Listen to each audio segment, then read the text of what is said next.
Proctor Davy is not a licensed doctor or tenured professor in any UN-recognized nation or provisional state, including the territory of Guam. The Children's Hour of Knowledge.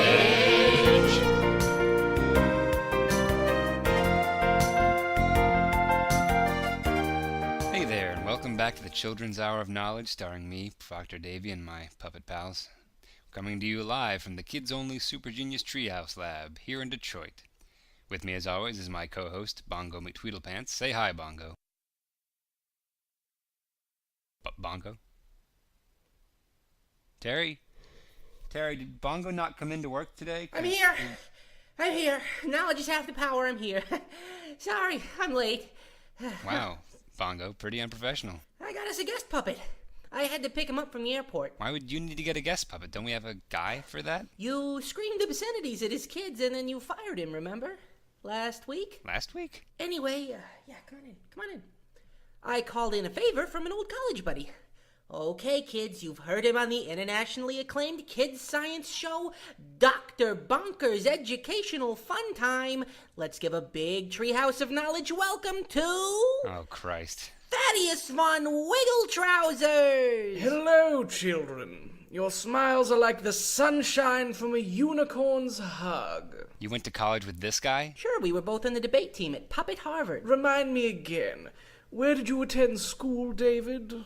At Puppet Cornell. Huh. I see. So you received your puppet degree in... I didn't actually graduate. The administration was full of Nazis, okay? They blackballed me just because my dissertation was technically racist. Technically. Fascinating. You were denied your degree then. Oh, I didn't give them the satisfaction. I left before graduation, in protest. You left in the back of a police car. I see.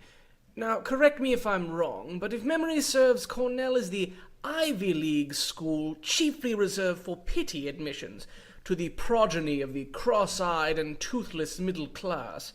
Is that about right? Well, our first question of the day is, Dear Bongo, what does progeny mean? Love, a child. Bongo? Progeny means children, Davy. Right, okay. Thaddeus, how about you don't talk about my mom's teeth and I don't put a cigarette out in your eye? The actual first question of the day comes from a sweet young lady named Frances from New Mexico. It reads, Dear Profoctor? What in heaven's name is a profoctor?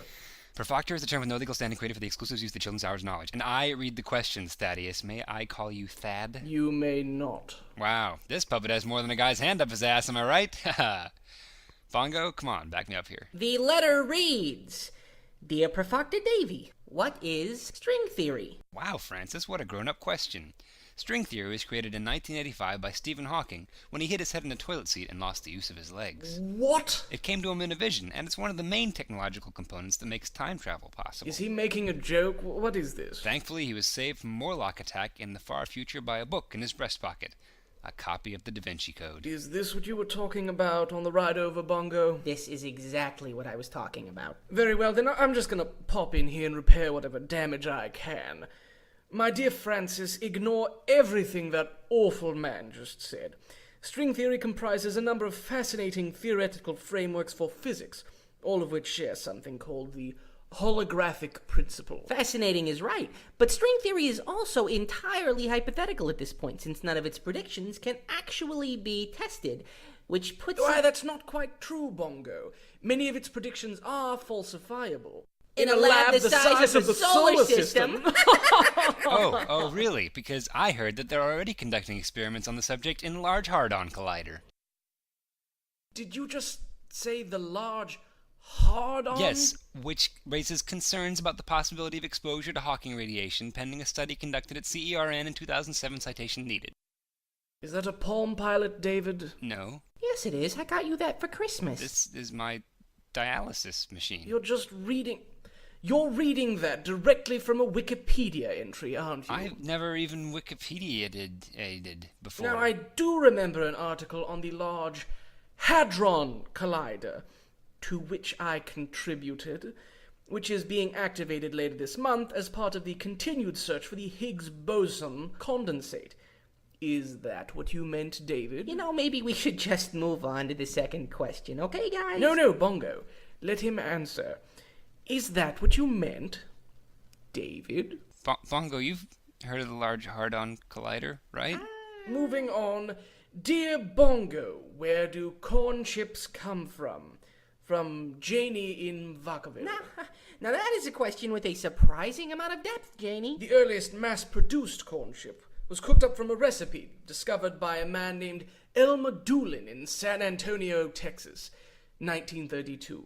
He called them frittatas and later Fritos. But the existence of that corn chip comes from the fried tortillas, which were a staple of Tex-Mex cuisine, created by Tejanos, Texans of Mexican descent, back when Texas was actually a territory of what was called New Spain. Nowadays, the snacks are commonly delineated into thicker, coarser corn chips and thinner, lighter tortilla chips. I'm surprised you even know what chips means over here. What was that? What are you doing? Can't you tell, mate?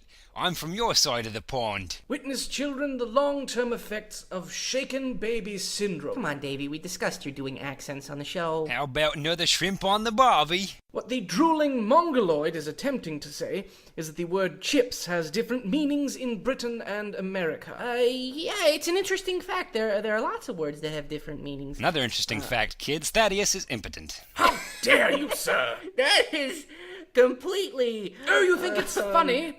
Poop, poop, anus. Sorry, Thaddeus. That was completely inappropriate. You're right. You didn't say it was inappropriate when he called me a mongoloid. Well... I've never even been to Mongolia. How did you get involved with this man, Bongo?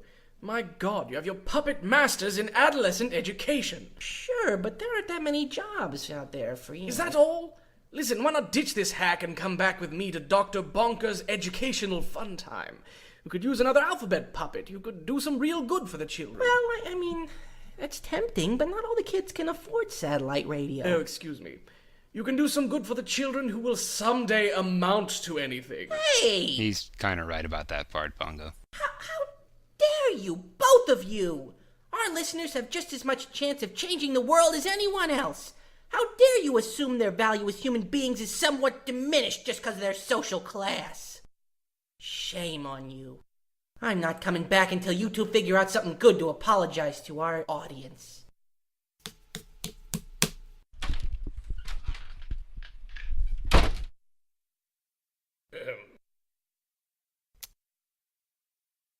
Want to read some pages I photocopied out of his diary? Yes. Children's Hour of Knowledge.